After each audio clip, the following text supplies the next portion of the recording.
नमस्कार छात्रों, आपका स्वागत है मेरे YouTube चैनल स्मिता पाल 18 एजुकेशन क्लास में। आज हम पढ़ने जा रहे हैं हिंदी लोक भारतीय 9वीं कक्षा पाठ 5 जूलिया का स्वाध्याय। सूचना के अनुसार कृतियाँ करो। जूलिया के मन के भाव दर्शाने वाले स्वर: विनीत स्वर, दबे स्वर, रोता हुआ स्वर, कांपता हुआ स्वर। खा। ऐसे प्रश्न तैयार कीजिए जिनके उत्तर निम्नलिखित शब्द हों। वान्या: पोलिया के साथ जूली किसे और पढ़ाती थी? दूसरा, रूबल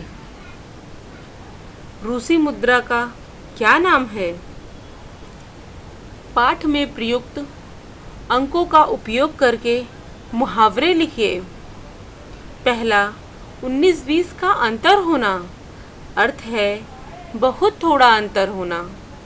दूसरा, दो टूक बात करना, अर्थ है थोड़े शब्दों में बात स्पष्ट करना। अगला प्रश्न है, कई बार अज्ञान के कारण गरीबों को ठगा जाता है। यह देखकर मेरे मन में विचार आए। तो आओ बच्चों, हम अपने विचार देखते हैं। गरीबी सबसे बड़ा अभिशाप है। गरीबों को न चाहते हुए भी मजबूरी में शोषण का शिकार होना पड़ता है। लोग उनकी मजबूरी का फ़ायदा उठाते हुए उन पर तरह तरह के अन्याय करते हैं। इस बात को जानते हुए भी वे चुप रहते हैं। उनकी यह खामोशी लोगों को उन पर और अत्याचार करने का निमंत्रण देती है। गरीबों को अन्याय का विरोध करने का यथाशक्ति साहस करना चाहिए। उन्हें यह जागरूकता पैदा करने की आवश्यकता है। इसलिए उन्हें अपनी दब्बूपन की प्रवृत्ति त्यागनी होगी और अपने अधिकारों को समझना और उसके लिए दृढ़तापूर्वक अडिग रहना चाहिए।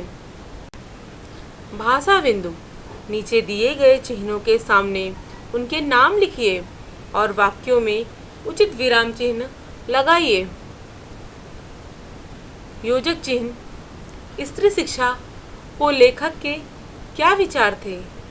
में स्त्री और शिक्षा के बीच में जो निशान है, जो चिन्ह है, वह योजक चिन्ह है। संक्षेप या लाघव चिन्ह: ये जो बिंदु है इसे संक्षेप या लाघव चिन्ह कहते हैं। अर्थात कोई बात को, किसी भी शब्द को हम संक्षेप में लिखते हैं या किसी नाम को हम संक्षेप में लिखते हैं, उसे लाघव चिन्ह कहते हैं। जैसे पंडित को हम पा लिख करके बिंदु लगाते हैं तो वो संक्षेप में लिखा हमने, तो वहाँ पे लाघव चिन्ह या संक्षेप चिन्ह होता है। डॉक्टर को भी डॉ लिख करके हम बिंदु लगाते हैं, उसे भी हम संक्षेप में लिखते हैं, अर्थात छोटा करके लिखते हैं, डॉक्टर। अगला है निर्देशक चिन्ह। मोहन बोला, तुमने जो कुछ कहा ठीक है। इसमें मोहन बोला के बाद निर्देशक चिन्ह का प्रयोग किया गया है। चौथा, बड़ा कोष्ठक। काय कावे कैलाश, अर्थात कर्म ही पूजा है। मतलब इसमें किसी वाक्य का अर्थ हम लिखते हैं तो बड़े कोष्ठक का प्रयोग करते हैं। पांचवा, दोहरा अवतरण चिन्ह या दोहरा उदाहरण चिन्ह। इसे हम अवतरण और उदाहरण दोनों चिन्ह बोलेंगे।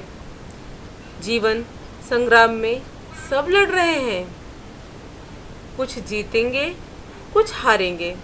इसमें दोहरा अवतरण चिन्ह का प्रयोग किया गया है।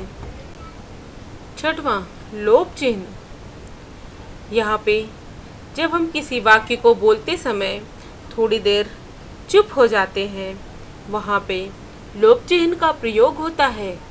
जैसे, अच्छा, इतनी बड़ी बात तुम्हारी मालकिन ने मुझसे छुपाई। यहाँ पे हम अच्छा के बाद थोड़ी देर हम रुक गए, उसके पश्चात मैंने वाक्य को पूरा किया। यहाँ पे लोप चिन्ह का प्रयोग किया गया है। 7वां, अल्प विराम चिन्ह। अल्प विराम चिन्ह में किसी वाक्य को हम तोड़ तोड़ कर अर्थात थोड़े थोड़े में रुक कर बोलते हैं, वहाँ पे अल्प विराम का चिन्ह लगता है। जैसे, भरत भैया, ऐसा ना करो।